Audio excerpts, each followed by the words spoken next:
our will and our tech have the flesh on the table between them. Welcome to Ostracon, a podcast that translates fragments into the whole from which they came. Today we're talking about the installation piece States of Transmutation by Peña. Andrea is originally from Bogota, Colombia, but now works in Montreal. Andrea is the director of the multidisciplinary company AP&A, Andrea Peña and Artists, and works as a designer and a choreographer, merging the body and material in performative, digital, and sculptural works to create what AP&A calls living arts universes, something that you step into and experience. This work is very much that. There's a link to APA's website below where you can see pictures of this installation as well as other materials about their work and choreography. The pictures don't entirely do the work justice. It's bigger, more impactful, and I would say closer, so to speak, than it looks in the pictures. Let me try to describe to you. As you come into the room where this installation is, you see in its centerpiece a large metal framework, kind of like a box, with moving arms beneath it, all very metallic and stark and industrial. Hanging on chains that are connected to the box are what I think is a latex material that looks like flesh, and it really does look like rolls and reams of flesh that is sort of tied up and collected, bunched up together there, and hanging down. Some of it is not only attached to the chains, but is sort of on these flat sections of the machinery, as though something is to be done with it, or even as though it's being served up on a platter in some way. And this central piece is surrounded by other pieces. There's sort of a hanging set of chains and trusses intended for a live person to join in a performative piece of the installation. There's also a chair that is kind of draped in sheet metal and a chain upon it. The chain rattles on the chair, making a hard industrial metal on metal sound. The chair is sort of connected to a tank that's on a stack of milk cartons that looks like some kind of a strange IV, but in the sense that it might be in a back alley or something. Also in the exhibit, and this is what's a little bit difficult to see in the pictures below, is something that looks like almost a bucket hanging from a chain, and there are long threads of this latex flesh-like material coming out over the top, almost like strips and veins and things that are either bubbling over or have somehow been left on the rim when they were dumped out, like a can of paint or something. The other thing you'll see is hanging glass sculptures. These also hang from chains from the roof, similar to the flesh-like pieces, but what's interesting about them is they look like shaped glass. They might be plastic, but they're clear and they're clean. There's no flesh in them, but rather they look like places where flesh might fit. They look like shapes of the body that a body might come into, almost like a mold. And it's interesting that they are positioned similar to the flesh in the way that they are offered up and subject to this overwhelming sense of mechanization. but yet they're not grotesque. They have this clarity about them, almost suggesting, and I don't want to go too far interpretively, but a difference between this material that you are, which is either piled up or looks as though it's being operated on, and then the things you might be, these clear, clean molds into which you might fit. It's a striking piece. It was powerful to be there, and you can see the artist's statement of intent in our link below, and we'll talk about it in a moment. But it certainly seems to address the point at which we find ourselves, almost like a point of collapse of tech, mechanization, and human form, all of them impacting one another and potentially contributing to who we are, what we think, what we do, how we view ourselves. Some might say contributing to human identity, but I think that is exactly the question that this piece is asking. There are many ways that you could view this piece, and please offer others in respectful dialogue, of course, in the comments below. But it seems to me that there are two primary arteries of response in which people might take more nuanced approaches. The first is that it has always been humanity's endeavor to subjugate nature to our will.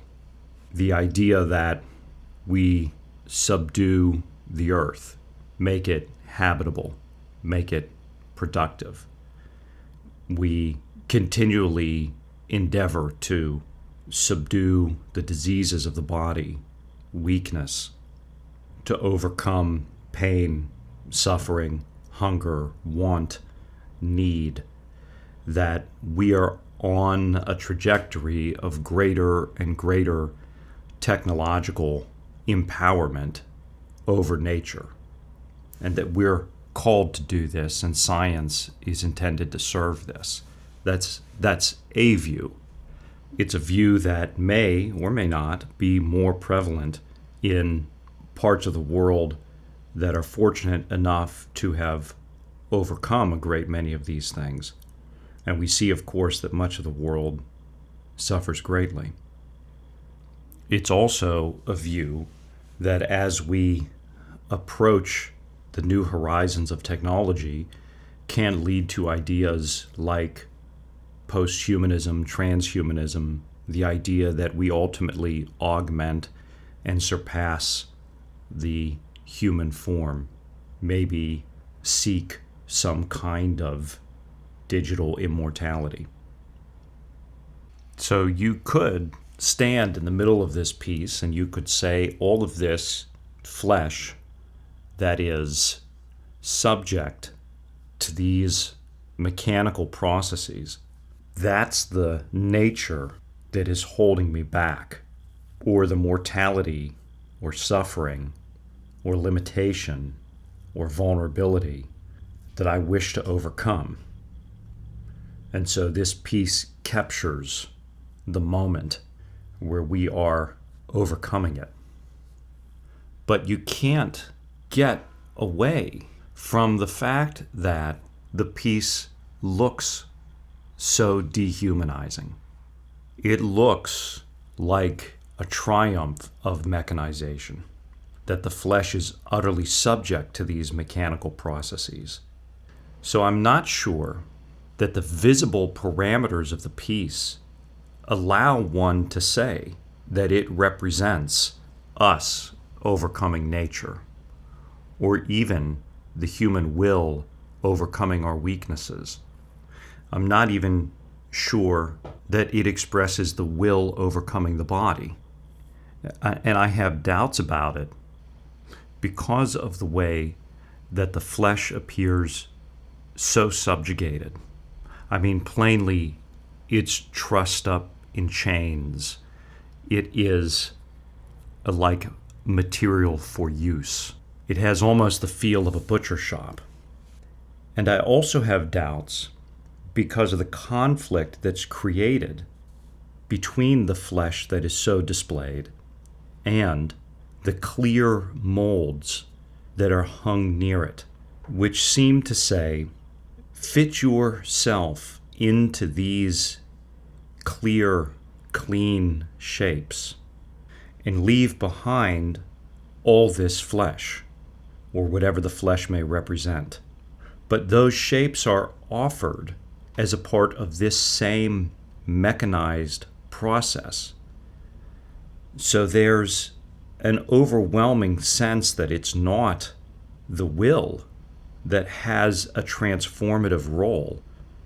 There's a sense that the will is transformed along with the flesh, because just as the mechanized elements cut and shape and dispose of the flesh, they also direct the will towards these pre-described forms.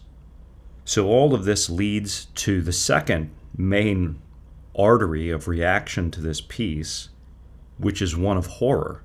And I don't say that in relation to the artist or the artist's creation. I think the piece is absolutely wonderful. I say it in relation to what is represented, rather than someone standing there and saying, yes, we are overcoming the shortcomings of nature. One might also stand there and say, we're on the cusp of destroying ourselves. St. John Paul II wisely said, the question of the 21st century is not who is God, but who is the human person. To reflect on that, we've been talking about God for a long, long time. Our understanding of ourselves is a different process than it has ever been before, with many more possibilities brought to bear on it, which requires us to get to a deeper understanding of who and what we are. The good of the human person tells us something about the good from which we come. And we have to find that good and articulate it. If it is placed upon a chopping block, so to speak, if we are embodied creatures, which we are, then we have to ask ourselves if that is part of our identity. If the body is just like an apartment that you live in, and the identity that you are is something else that comes in and out of the apartment, then one might reach the conclusion that the processes depicted in this artistic installation are no different than blowing out a wall and redoing the kitchen. It's just a place that you're passing through. But that doesn't seem to be the case. The human being is not just the body, is not just the mind, the sum total of our memories or the exercise of will, and is not just the soul or the spark of life and consciousness that arises from the mind and the body. We seem to be all three. That part of the human experience is being all three together and having an identity that is drawn from all of them together. And the body is an important part of it. The whole world seems structured for us to seek and find beauty and experiences, to search for awe and knowledge that is knowable and contemplated in the mind, that is realized in a joy of the soul, but is experienced most directly through the body, through our senses, through our perception of what is good, what is beautiful, through right pleasure, all the way down to the goodness of how food tastes, the expression and communication and communion that is possible through works of art like this and others. and the mediums in which they're created and conveyed. In the same vein, our body is part of our identity in the way that we create these communications and expressions of communion and share them across time and place. Certainly, Christ demonstrates the temporal and the eternal value of the body, and that it is integral to human identity, that God wants to be with us in the body, does not just want to know us in some intellectual way, but actually to be of the same physical substance, that God would suffer for the sake of the body, for the resurrection of the body. The identity of Christ tells us that the body is part of an eternal destiny from the beginning, and that his death and resurrection returns us to that destiny, finishes the act of creation, eliminates the break with God, and raises us up in all of these things: mind, will, memory, spirit, soul, and body, into a unity with God. But even if you question the identity and the meaning of Christ, it seems to me that in the experience of this peace, you have to be brought to the question of whether or not the body is a part of the human identity. And if it is actually part of the identity, then you are brought to this second artery of reaction. That what are we doing? If there is only will, and the body is like something that you would buy in the store, something like a piece of meat. And what of when the will is also subjected to the same mechanized processes and offered the same mechanized forms, as is also suggested by this piece? Are we not unmaking a part of ourself? Another quote from St. John Paul II, who said that the opposite of love is not hate. The opposite of love is use. Are we using parts of ourselves? Or does this exhibit express how we use one another? If the body is not a part of human identity, then are everyone else's bodies subject to our will? That is also a kind of mechanization. It can also be, in some cases, a kind of violence. This piece can sort of unmask the true nature of the wholesale commodification of persons. That this piece expresses what commodification really is, what it looks like. Now, that's not to say that the body and the will are never in conflict. Quite the contrary. We find ourselves in frequent internal conflict between what we want and what we know, what we feel and what we think, between what the body tells us and what our mind tells us, what we perceive and what we know to be true. There is a constant conflict.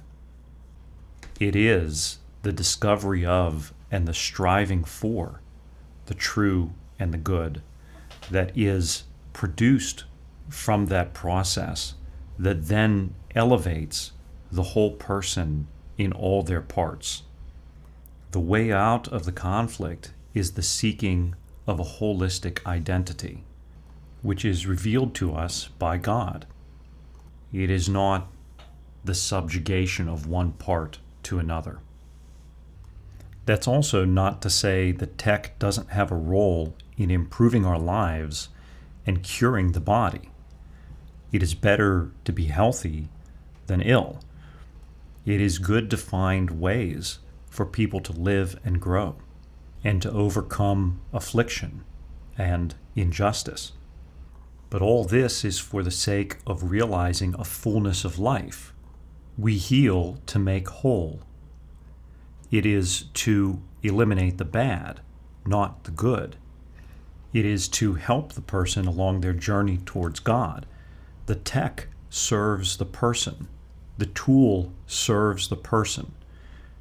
We cannot invert the relationship so that the person is subject to the tech. So this is, again, a wonderful piece in the way that it causes us to think about these things.